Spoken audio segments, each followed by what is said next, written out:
از کتابی ما لا یسع المسلم جهله، یعنی آن چیزی که نباید مسلمان در آن جاهل بماند، نادان بماند. در اینجا ما در این کتاب بزرگ که این را گروهی از علماها بررسی کردند، مورد قبول و پذیرش قرار دادند. در این کتاب با همراهی شمایان ما اولا رکن اول که لا اله الا الله بود در ارکان اسلام وای را گرفتیم و محمد رسول الله بود وای را گرفتیم، سپس نماز را گرفتیم، رکن دوم را گرفتیم. امروز در رکن سوم ما قرار داریم. با همراهی شمایان با توفیق الله سبحانه و تعالی رکن سوم رو میگیریم که رکن سوم این زکات است. سخن ما امروز در بیان زکات سخن خواهد رفت. بسم الله. زکات رکن مالی اسلام است، رکن سوم از ارکان اسلام است و برای اجابت شدن پرداخت زکات شرط‌های وجود دارد که اینهایند: اول اسلام، از کافر که زکات قبول نمی شود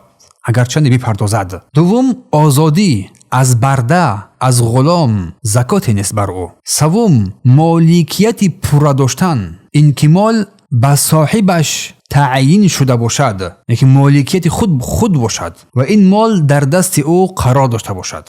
و چهارم نماء میگویند، نمو، این است که مال واقعا زیاد می شود یا قابلیت زیاد شوی هم دارد، مثل چارواها، مثل زراعتها که ثمره می دهد.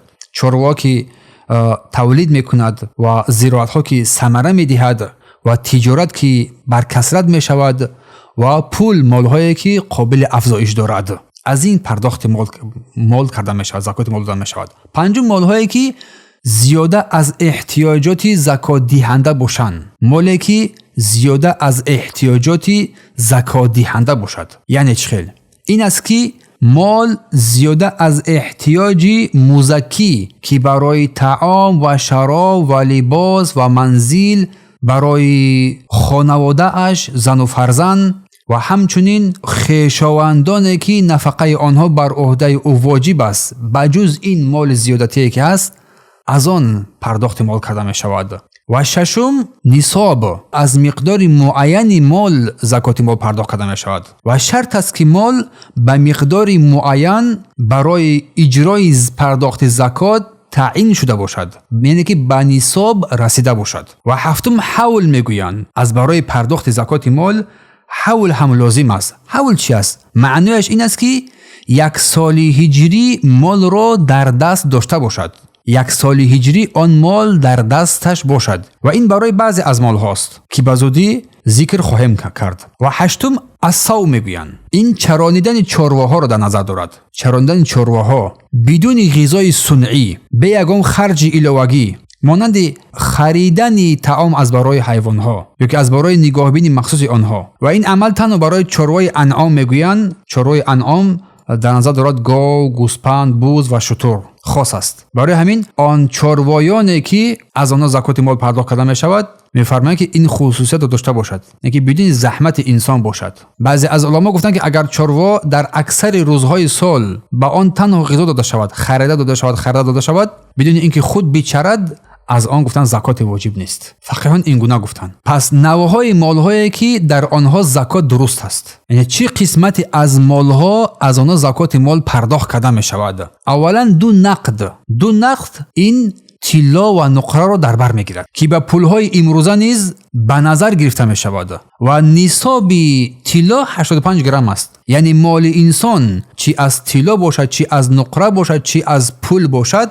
هر نوع پولی که باشد، اگر بر 85 گرم طلا رسید یا که آن مالی که در دست دارد 595 گرم نقره رسید بر حساب گرفتن، پس مال وی الکی که به نصاب رسیده است. یعنی از وی باید 2.5% از آن مالی که دارد، 2.5% که یک مقدار کوچکی هست، از این باید زکات مال پرداخت بنماید. این قسم اول طلا و نقره که طلا 85 گرم مقدارش برسد و نقره 595 گرم مقدارش برسد. اما اگر پول نقد باشد این میتونه که با طلا حسابش کنی 85 گرم یا که با نقره 595 گرم. از این 2.5% فقط برآورده میدهی. دوم زینت که همچنین این با طلا و نقره که برای زینت استفاده برده می شود اشاره میگردد. و زکات اینم بهتر است که موافق این اصولی که در قسمت اول صحبت کردیم پرداخت کرده شود. یعنی 2.5% اگر مقدار به 85 گرم رسید پرداخت کرده شود. این قسمت دوم. و قسمت از سوم از مالهایی که از آن زکات پرداخت کرده می شود این مالهای تجارتی است و مالهای تجارتی مالهایی می باشند که برای فروش یا تجارت آماده شده‌اند. از جمله غذا باشد، مال باشد، اموال باشد و غیر هر چیزی که باشد، خانه باشد، ماشین باشد. و این مقدار مال که از مال تجارتش هر سال باید بهاگذاری شود، حساب کتاب بگردد و از آن زکات مال برآورده و پرداخت کرده شود به همان مقدار طلا و نقره‌ای که ما بیان کردیم. سپس قسمت چهارم از مالهایی که از این باید انسان زکات مال پرداخت نماید این بهیمه انعام است. حیوانها، گاو، گوسفند، بوز، شتر که این مرحله ها را از شتر، از گاوها، از گوسفند، از بوز عبارتاً استفاده برده می شود و شتر اگر عدد آن از 5 زیاد شد زکات پرداخت کرده می شود و گاو باشد از 30 و گوسفند باشد از 40. در این مورد از این نوع حیوان ها زکات مال پرداخت کرده می شود. بارک الله فیکم. و در مورد زکات این نوع قسمت های زکات از این کتاب فقط در اینجا مختصر ذکر می شود، اما در کتاب فقه میسری که ما داریم در آنجا باذن الله تعالی همه اینها رو باز مفصل با ترتیب نیکو برای شما با پراتر بیان خواهیم کرد. سپس قسمت پنجم از قسمت هایی که از آنها زکات مال باید پرداخت بگردد این دانگی ها و میوگی هاست. دانگی ها و میوگی ها از این قسمت چیزها هم باید زکات مال پرداخت کرده شود، اما اگر آنها مقدار 650 کیلوگرم زیاد بگردد در این حالت پرداخت زکات از آن 10% داده می شود. از 650 گرم دانگی ها یا که میوگی ها یا که آنچه که از زمین می روید اگر انسان به دست آورد که این بدون آبیاری باشد، با آب باران باشد، با آب دریاها باشد، پس 10% از آن داده می شود. اما اگر با واسطه مکانیک آبیاری شود و با واسطه زحمت ها پول صرف کردنی ها از این 5% زکات مال پرداخت کرده می شود. این از قسمت دانگی ها و میوگی ها. بارک الله فیکم. قسمت ششم که از آن زکات مال پرداخت کرده می شود و در این اختلاف است عسل. علما فرمودند که از 40 کیلوگرم عسل که برای تجارت هم نباشد اگر باید 10% زکات پرداخت کرده شود. گفتن از 40 کیلوگرم که 10% وای یک مقداری خیلی اندک است. و قسمت دیگری از چیزهایی که از آن هم زکات مال پرداخت کرده شود باید این ریکز میگویند.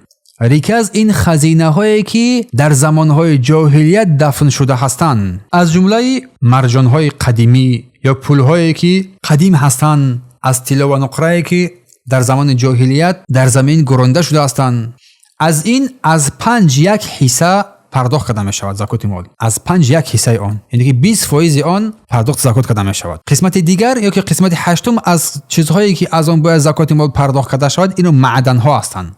هر گونه موادی که معدن هایی که از زمین برآورده می شود و آن ارزشمند است، همچون طلا و نقره یا که آهن، میس، سرب، چیزهای دیگری که هم باشد، اینا معدن ها هستند. از اینا هم چیز زکات مال پرداخت کرده می شود. و قسمت دیگری که در اینجا ذکر می شود حصه ها. این حصه ها اینها یک قسم مالکیت در شرکت های کلان هستند. شرکت های کلانی که هست از آنجا هم چیز یک قسمت از مال باید برای پرداخت زکات مال جدا کرده شود. یعنی که هر سال حساب کرده می شود آن مالی که در آنجا بررسی شده است، در گردش است، هر سال حساب کتاب کرده شود، از آن یک مقدار مال باید پرداخت زکات کرده شود. سپس مستحقان زکات کیها هستند؟ چی گونه انسان ها سزاوار هست که بر آنها زکات مال پرداخت کرده شود؟ اول مسکینان و فقیران، آدم هایی که به محتوای اساسی حیات به مثل خوراک، لباس و منزل نیازمند هستند. آن مقدار مال یک مقدار مال دارند، اما آن مقدار مالی که دارند آنها برای این اشخاص کافی نیست. نیازمندی آنها بیشتر است. مسکینان و فقیران برای اینها پرداخت زکات مال هم جایز و رواست. دوم قسمت آنهایی که برای جمع آوری زکات کار میکنند، اشخاصی که مسئول جمع آوری زکات تعیین شده هستند، بر اینها زکات مال یک مقدار داده می شود.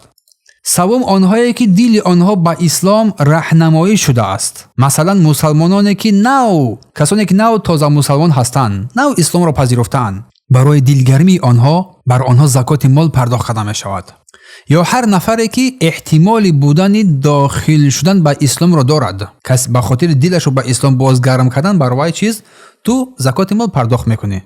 و قسمت پنجم کسی که قرضدار است. پس کسی که قرضدار باشد بر او شخص زکات مال پرداخت کردن جایز و رواست تا اینکه از آن قرضش خلاصی بیابد. اما علما رحمهم الله گفتن که نه اینکه تو قرض وی رو پرداخت نمایی، بلکه پول رو بر وی خود شخص میدهی بدون اینکه وی رو تو بر وی چیزی بگویی، میدونی که وی قرضدار است، برای آسانی وی تو بر وی پول رو میدهی، سپس وی خودش از پی کار و فعالیتش میشود. و همچنین جایز است پرداخت زکات بر برده ها، به زندانیان یا که آزاد کرد برای آزاد کردن آنها، و همچنین کسانی که در راه الله هستند فی سبیل الله، از جمله کمک کردن بر جهاد و در راه دعوت و علم، منتشر کردن علم و دعوت و دعوتگران، طالب علمان، و همچنین کمک رساندن برای کسانی که توانایی حج را ندارند، قول راجحتر، این هم گفتن جایز است. و همچنین جایز است پرداخت زکات مال بر مسافرانی که در غریبی قرار دارند و نفقه اشان قطع شده است و نیاز دارند که بر خانه های خود باز بگردند اما پول ندارند، برای آنها نیز زکات مال پرداخت کردن جایز و رواست. این 8 قسم است. برای این 8 قسم از مردم زکات مال پرداخت کردن جایز و رواست. یکم مسکینان، دوم فقیران، سوم آنهایی که اشخاصی که مسئول جمع آوری زکات تعیین شده هستند و آنهایی که دل آنها به اسلام مائل شده است، چی تازه مسلمان باشند چی میخوان اسلام را بپذیرند، کسانی که قرضدار باشند، همچنین برده ها، زندانیان، کسانی که در راه الله سبحانه و تعالی هستند، از مجاهدین، از دعوتگران و طالب علمان و دانشمندان، و کسانی که در راه میخوان حج نمایند، اگرچه در این اختلاف باشد، و این چنین مسافری که نفقه اش قطع شده است. و مخالف این زکات نمیتواند یا که زکات رو نمیتوان داد به این اشخاص، به ثروتمندان و قویان، کسانی که ثروتمند هستند یا اینکه قوی هستند که توانی به دست آوردن رزق را دارند، بر آنها زکات داده نمیشود. و نه به کافران، بر کافران زکات مال پرداخت کرده نمیشود، مگر آن حیثی که آن کافرانی که دل آنها مائل به سوی اسلام هست، به خاطر گرم کردن دل آنها به سوی اسلام مائل شدن آنها نیز این قسمت داده می شود. و همچنین زکات مال به اهل و بیت پیامبر داده نمی شود صلی الله علیه و سلم، به خاطر تکریم و شرف و احترام آنها. و همچنین نه به آن کسانی که رابطه خویشاوندی دارند و نفقه آنها بر دوش تو واجب است، و مثل پدر، مادر یا که برادر، خواهر، هر کسی که نفقه اون بر تو واجب است، پرداخت زکات مال تو بر او جایز نمی‌گردد. بارک الله فیکم. این است مختصر در بیان زکات که باید هر مسلمان از این چیز با خبر بگردد. سپس زکات فیتر است. در این قسمت باز زکات فیتر میگوییم. زکات فیتر واجب است به هر یک مسلمان مرد و زن، خرد و بزرگ، آزاد یا غلام که صاحب چیزی اندک هم باشد، اگر